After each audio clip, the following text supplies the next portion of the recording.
My sister can't have kids, but my brother-in-law desperately wants a family with our DNA. Now she wants me to be a surrogate mother, but since I said no, my brother-in-law is stalking me. Until he can get me pregnant. Posted BUF for Dogger Times. I 30 female have an identical twin sister, we'll call her Stacy for the sake of the story. Our mother unfortunately passed during childbirth and we were raised by our father. Stacy has been married to Jeff for 8 years and I have been in a relationship with Mike for 3 years now. One thing I've always known about my sister is that she wanted to be a mom. Even when we were children, she was always thinking about wedding ideas, nursery themes, baby names, etc. I was always more focused on books and having fun. I am now a flight attendant and I'm also attempting to become a published author. My sister has never worked honestly. When we graduated high school, we went straight to college. She met her boyfriend in college and once she graduated became a stay-at-home girlfriend. Until she became his wife. I have known for a while that my sister has been trying to become pregnant. Unsuccessfully, she has experienced a single miscarriage. And has been unable to become pregnant again. Despite spending thousands and thousands of dollars on IVF and pretty much anything they could try. Because she wanted to experience pregnancy. After 5 years with no success, they have started to discuss other options. My sister isn't interested in adoption and is very adamant about having a child that has both of their DNA. Her words, not mine. About 3 weeks ago she came to my house and we were hanging out. She told me she had a serious question and needed to ask me while she still had the nerve. It scared me, but she asked if I could be her surrogate. I was frozen for a second and asked what she meant. She told me that I knew what a surrogate was. She needed me to be her surrogate. I expressed that she knew I wasn't interested in having children. This could definitely be due to how we came into the world. But I'll be honest and say I have never found the thought of having children appealing in any way. I told her that I would have zero issue with donating my eggs to her. However many she needed, she could have them all, but I could not carry her child. Upon hearing that, she became so angry, her face was so red and she was just yelling about how it's obvious. How jealous and hateful I am because this is a small task. I didn't want to bring it to her attention. But she has always spoken about having more than 4 kids would. The expectation be for me to do this every time. I don't know, I'm starting to feel so bad. She ended up telling me that if I couldn't do this one thing for her, how could I ever call myself her sister? She broke a picture of us that I have sitting on my mantle and stormed out. Since then she's only texted me pictures of her diaries from when we were kids. And all of her vision boards saying that I'm stopping her from creating a family for no reason. And that I should think about the bigger picture. My boyfriend refuses to give me advice, saying that it's my sister. And he doesn't feel comfortable attempting to sway me in either direction. Because it's such a touchy subject. Honestly, this is the longest I've ever gone without communicating with my sister. And I am seriously on the verge of giving in. Am I wrong for not wanting to be a surrogate for my sister? Edit. I am reading all the comments and I want to say thank you so much. I feel so much better knowing I'm not the villain.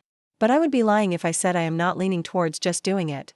This disconnect with my sister brings me immense discomfort in ways I cannot verbally express. But I see 2 frequent questions I want to answer to hopefully get different responses. Money.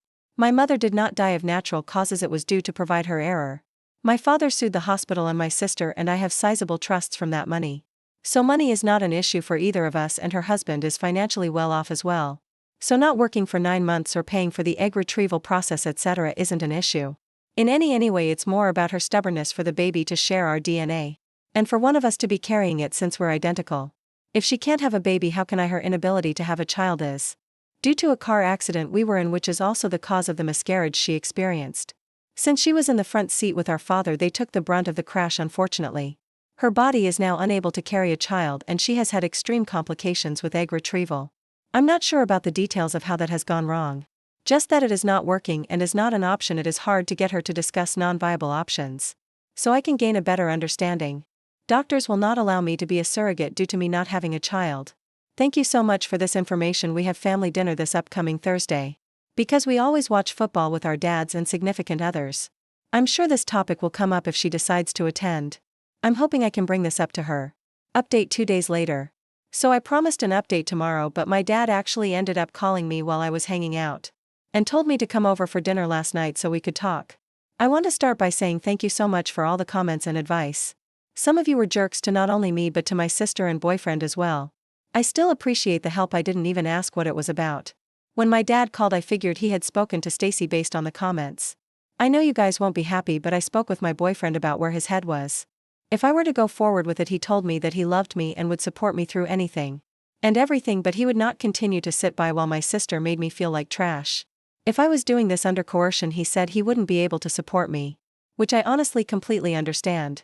When we went over to my dad's for dinner, my sister and brother-in-law were already there. I spoke to them both when we walked in, but only my sister replied. My brother-in-law gave me the most disgusting look and greeted my boyfriend.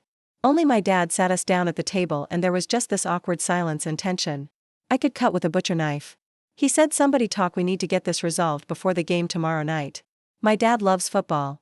I started off a conversation by telling her that I did some research. And on top of my initial concerns, I now had a few more and needed to know exactly what she needed from me. I first asked her what being a surrogate would look like. She just said, "Are you agreeing to it when?" I told her no, I just needed more details. She broke down crying. I asked her if she knew that a doctor would deny me from being a surrogate, given that I've never successfully carried a child to term. She said she knew that, and she would just send my brother-in-law and me to a center of excellence, where we could pretend we're a couple, and once I'm successfully inseminated, I would request a transfer from that provider to her of gene for the continuation of care. My father intervened and said that asking me to do something a doctor wouldn't sign off on was a terrible way to attempt to begin motherhood. You could tell he wasn't on board with any of it, but didn't want to pick side. He asked her why she was so uncomfortable with the idea of a surrogate. And that's when my brother-in-law interjected and said, "Don't try to berate my wife with these stupid questions. Talk to your selfish BTCH of a daughter about why she can't help her sister." That immediately shifted the mood. My boyfriend started to yell at him for calling me a BTCH. My dad told him he could not disrespect his daughters in his home. Everything just went up in flames. My sister was crying, asking me to do her this favor, practically begging. I told her that if I could trade places with her I would, but I was scared and just didn't want to die. I think that was the first time I had said that out loud ever. We couldn't get anything more resolved after that. My dad asked my brother-in-law to leave because he couldn't control himself and refused to apologize. When he was walking out, my sister told him she would meet him in the car and asked me to come and talk to her on the porch, just the two of us. I went out with her and she apologized for her husband calling me a BTCH, saying that they were just on edge and it's been stressful. I told her that she shouldn't apologize for him and that we figure something out. She asked me to reconsider and just kept saying, "You don't get it, you don't understand." When I pressured her for more, she admitted that her in-laws made a cruel joke at one of their dinners recently about how she was a murderer, referring to the child she lost. She said she asked him why he didn't stand up for her when they made the joke, and he said because it was true. He made some weird comments about her not being able to make up for it, and how he was so excited to see what their child would look like. He said he would never be able to look into a child and see pieces of them both. So she had the idea of me carrying the child. And he was super on board, but the way she said it was like he planted the seed, and she seems to believe it was her idea. She said she hadn't seen him that excited since the baby, and she just needed my help to get everything back to normal. I tried to explain to her that nothing would ever be normal again, and that what she was trying to do was the wrong thing. But he just started blaring the horn, rushing her to the car. And she said she'd call me later. I feel like I may lose my sister, but I am now not even willing to donate my eggs for her to have a baby with him. I took your advice and looked up the egg donation process, and while not at all what I expected, I want her to divorce him. I'm never going to help her procreate with that man. I genuinely think I'd be a surrogate for her to be a single mom, before I'd ever allow her to place his child in me or take my eggs to even create a child with him. I had no clue that his family was pushing so much guilt onto her. I have literally been jumping at my phone every time it rings because I know she'll be calling soon. And I'll have to tell her that I'm terrified I'll lose my sister. But I can't and won't do this. Probably won't update anymore, but thanks for all the help. Second update 1 week later. I know I said I wouldn't update anymore, but so much has happened.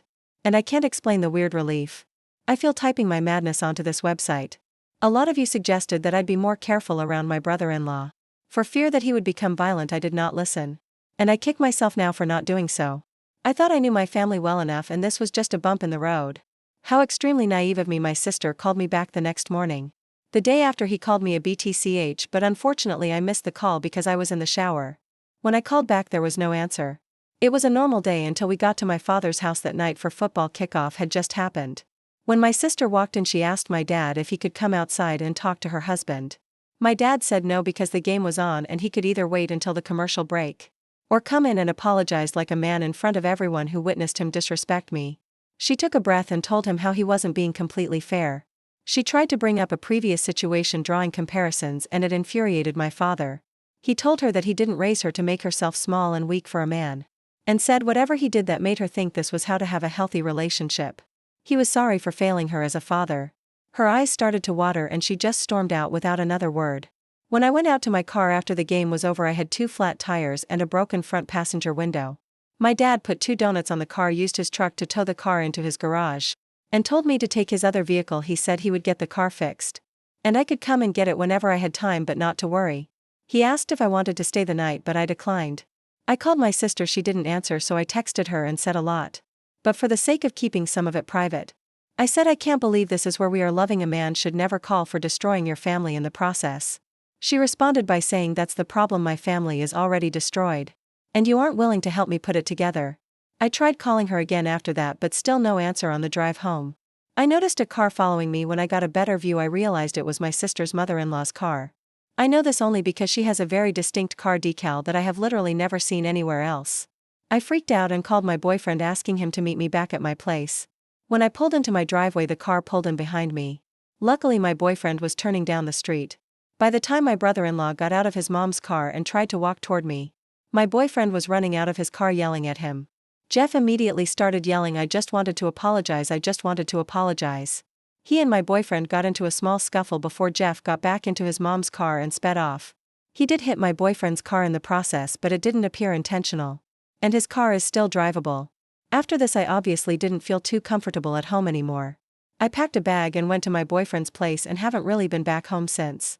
My dad added a camera and floodlight to the back door and driveway, but I'm honestly not too sure I want to go back. Although I know I will have to at some point.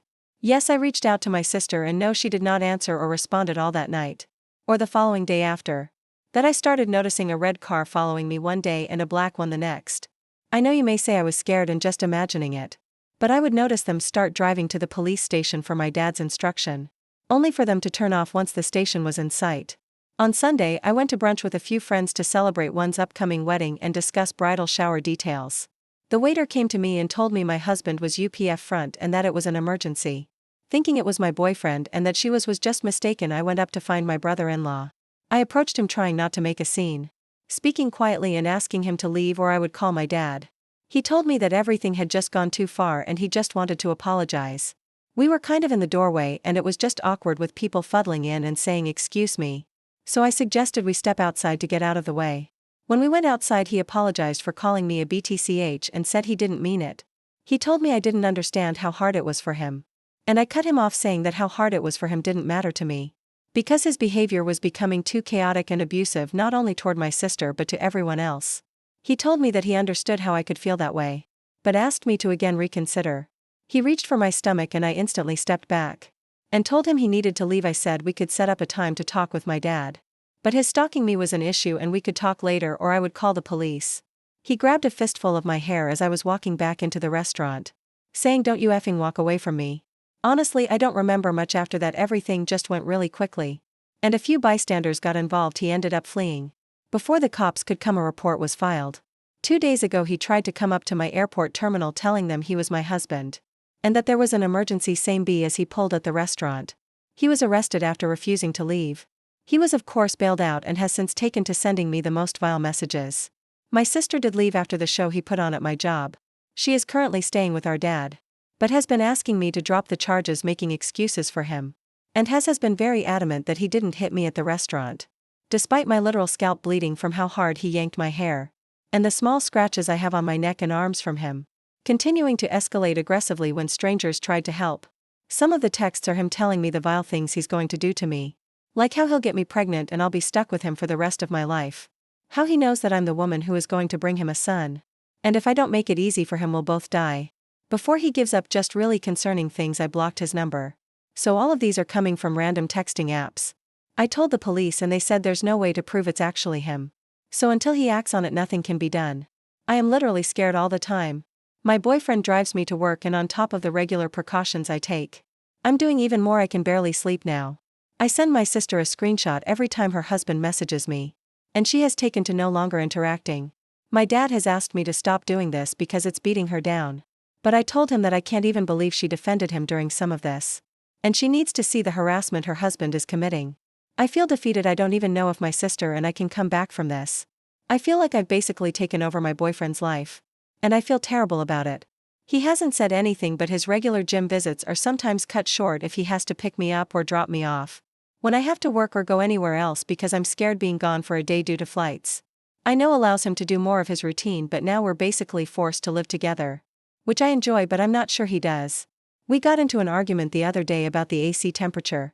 I feel like my life is slowly devolving into madness and I can't breathe. Third update 1 week later. Hi, I don't really know where to start, but currently my brother-in-law is stalking me. I don't want to go down the rabbit hole of why. But he wants me to have his baby. Unfortunately, the story just gets more chaotic. I had his number blocked, but at the advice of others I unblocked him, due to the police stating that the messages coming in from unknown numbers couldn't be traced to him. He has sent me a few messages from his actual number saying that we need to talk and come to an agreement. I of course have not engaged. The vile messages from strange numbers have continued. I cannot confirm it, but I always feel like somebody is following me. Going to get my coffee from Dunkin', I feel like the blue car is following me. I've gotten to the point where I've actually taken a leave from work. I have completely abandoned my apartment and moved in with my now fiancé. I ran into him a few days ago while grocery shopping. He approached me from behind and rubbed a hand on my back. When I jumped and screamed attempting to draw attention, he pretended to be confused, throwing his hands up and saying, "I'm sorry, I'll leave you alone, I apologize." He seemed so genuine that the witnesses basically accepted his apology on my behalf and sent him on his way. I literally couldn't even talk, barely able to breathe to even form words outside of "someone help." I felt so helpless. The next day my apartment was broken into and completely destroyed. The following day I got a message from a strange number that read, "It'll only get worse." I am terrified. My sister is currently living with my dad, and she is positive that it's not her husband. She said things went too far and he's been in contact with her about getting a clear head and being out of the state because he feels like he's been unhinged and needs to re-enter. I don't even know how to convince her that he's lying. The police seem to refuse to help because he hasn't done anything wrong. I feel like I have to actually die or have him hurt me in a serious way for anything to get done. Please help me. I am currently in the US. So please, if you know of any laws, anything that can help or urge the police to become more helpful, I would appreciate it. I cannot sleep and I'm coming to the point of simply not wanting to leave my apartment. Please help me. Update 4 days later. This has been absolutely insane, but Reddit has a place in my heart forever. I'm going to shorten this as much as I can. My boyfriend realized I was looking into apartments. I absolutely was going to temporarily rent an apartment like an idiot and asked me why. I told him that I felt like he wanted his space back to himself. And he proposed to me the next moment. I'm literally engaged now.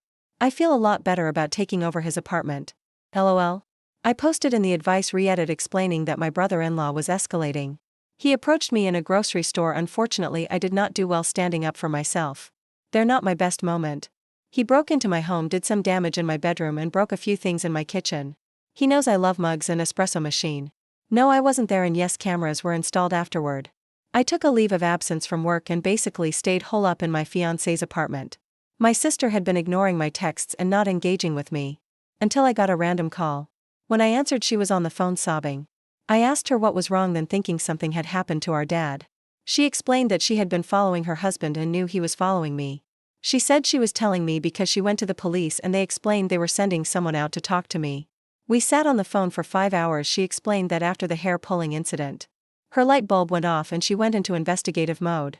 She said it got to the point where she was concerned for my safety, which is why she decided to go to the police. She apologized for putting so much pressure on me. She said that while she would like to blame it on her husband, a tiny piece of her was actually shocked. I said no. She explained that the DNA aspect doesn't matter to her, it was my brother-in-law that insisted on it. And she just wanted her family to be whole. She will be staying at my home with me temporarily until the divorce is final and the dust has settled. I'm sure he won't make the divorce easy. But they do have a prenup, so it shouldn't be too difficult. Side note, I did find out after my father slipped and shared that my sister actually had her husband burglarized my home. She apparently held on to the information because she needed to decide the right thing to do.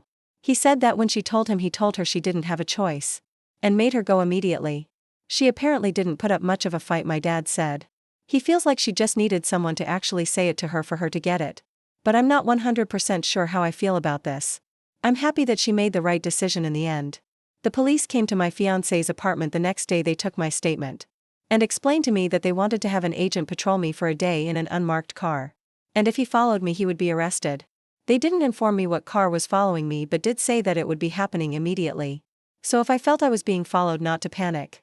Basically, he was literally caught within 2 hours of me leaving my fiancé's apartment. We went on a date, and as we pulled into the third location, he was pulled over and arrested. I drank more margaritas than I should have that night at the restaurant. The detective did tell me I would be getting a call from the DA's office, which I assume will be tomorrow. Honestly, based on how this has all gone, I doubt they'll hold him accountable much. But I am hoping that with them having his phone, there is physical proof that he was sending me the text, which will add to his punishment. I have my first flight back at work this week. And I'm so excited to be back to my regularly scheduled program. Today's football games were amazing. And I was able to watch them with my sister, my dad, and my fiancé. I hope I don't have another reason to update this ever. Thank you all so much. Thank you for watching. Please like and subscribe to my YouTube channel for more story like this.